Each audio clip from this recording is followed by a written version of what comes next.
like to thank everybody for coming this afternoon. Last week was quite a week for us. Well, the last couple of years have been quite difficult with this case. I couldn't get started talking about this case if I didn't say that we here at the Rowan County Sheriff's Office, we appreciate our partnerships in these cases.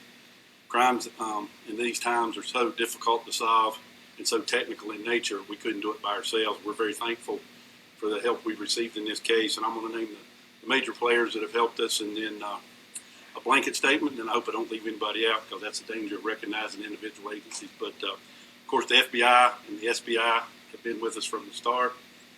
North Carolina DMV, IRS, United States Attorney's Office, Middle District of North Carolina, Rowan County District Attorney Brandy Cook, the Chesterfield County Sheriff's Office, SLED out of South Carolina, and numerous, I couldn't name them all, over the years we've had this case, of agencies throughout the country that have followed up for leads on us, and certainly the National Center for Missing and Exploited Children, who have attempted to put out pictures and information that would help us find Erica. So I'm going to follow a timeline a little bit, and most of you will know a lot of it, but there's a couple places I want to stop.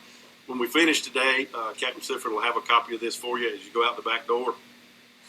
As you know, we started this investigation in 2013 when Erica was reported missing by a family member. Several stories surfaced. Detective Clint Malden had the case at that time. Erica was entered missing, and we started following up on the information we had.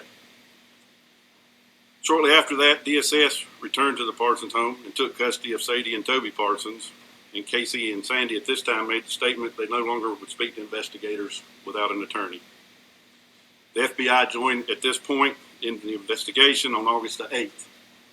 On August the 9th, we had a meeting with the SBI, ourselves, and the FBI, and we formulated a strategy in this case.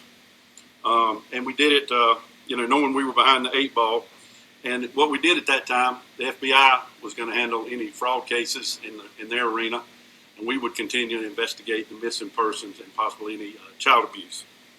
That was the strategy we formulated that day, and we stayed pretty true to that course, as you know. August 11th, 12th, and 13th of 2013, the case kind of got national notoriety when the Parsons, Casey, and Sandy went to California and appeared on the Dr. Phil show. As you know, Sandy failed a polygraph test on that show, and Casey did not take one. August the 14th, we obtained a search warrant for the Parsons house at 218 Miller Chapel Road. The FBI evidence team executed a search warrant, and there were some items collected then. August the 16th, we received a phone call. The neighbor said it appeared the Parsons were going to move. This is still in 2013. We also obtained another search warrant for Sandy and Casey's storage building in China Grove.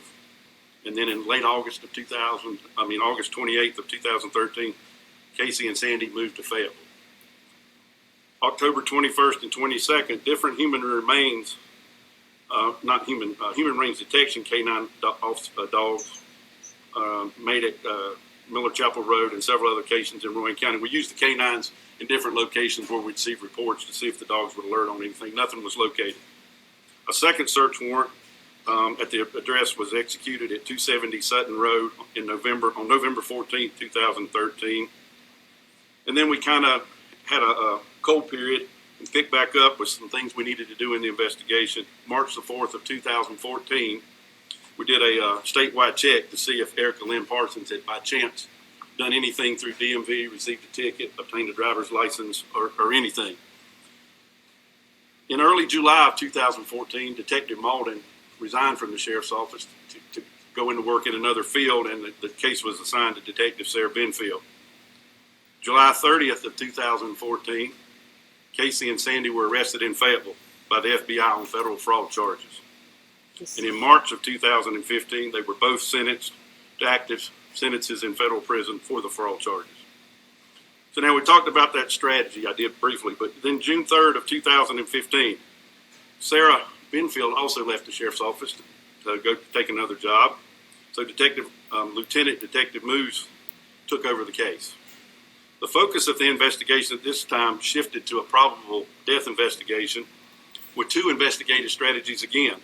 One, if we ever located Erica's body, and preparing for a possible prosecution should we never find Erica or her remains. In November of 2015, November 2nd, the new owners of the home on Miller Chapel Road, where the Parsons previously lived, said they had found some bones on the property, and it was determined to be animal bones, not human remains. So from February of 2016 until May of 16, Lieutenant Moose looked through the case file and started re-interviewing and recontacting any potential witnesses, anybody in the family that we could talk with. June 29th of 2016, locations where possible human remains connected to this case and searched at locations around China Grove. You know, you probably heard from time to time rumors of wells being searched and different graves being dug up, and that's what was going on during those times, but nothing was fruitful in those searches. So through July and August of this year, this is where the case really picks up. We established a communication line with Sandy Parsons at Butner. Dialogue between Sandy Parsons and investigators continued over the next several weeks. This dialogue resulted in several trips to the area of Pageland, South Carolina by Rowan County investigators and FBI agents. Searches are conducted, but nothing was located. So September of this year, just recently, the case really jumped forward.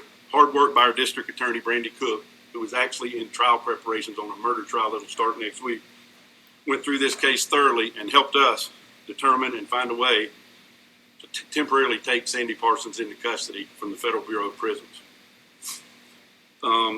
So we were able to take him to Chesterfield, South Carolina, Chesterfield County, Pageland, South Carolina, aided by the FBI, the SBI, Chesterfield County Sheriff's Office, and SLED. As previously released by the sheriff in Chesterfield County, the remains of Erica Parsons were located in a shallow grave just outside of Pageland. And it was not on any property rented or owned by any of the Parsons family members. This location was processed by the agents on the scene.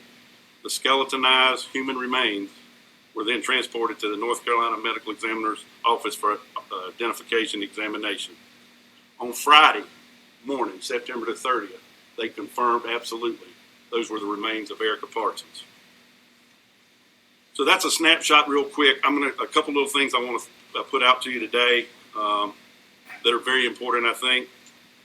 We believe through this investigation that Erica was deceased long before she was even reported missing. Unfortunately, we never had a chance to find her alive, which was always our goal and our hope.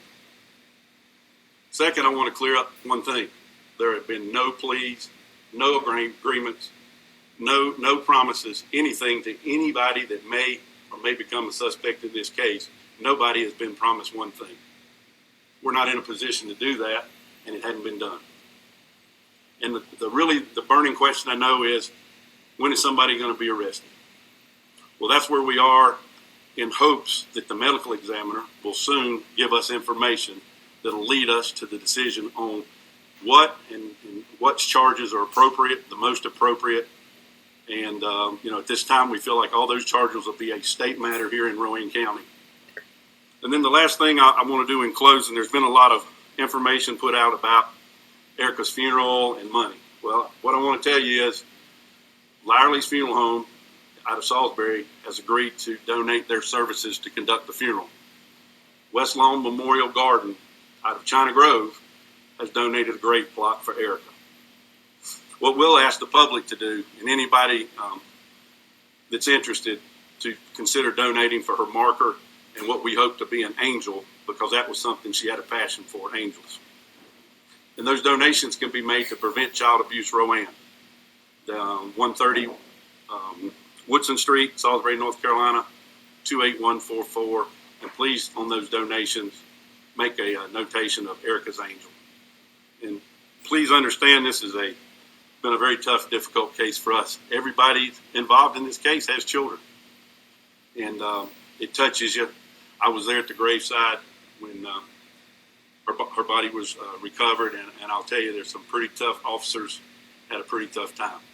It's worn on all of us, and we're getting there. We're not where we want to be with this case. We're glad to have found Erica. We're going to get her to a good resting spot, and then we're going to continue to seek justice with these partners that I've mentioned and these folks that are up here with me. We're going to see this case through and get it finished. Thank you for your time today. Thank you for all your coverage of this story, and it is an important story.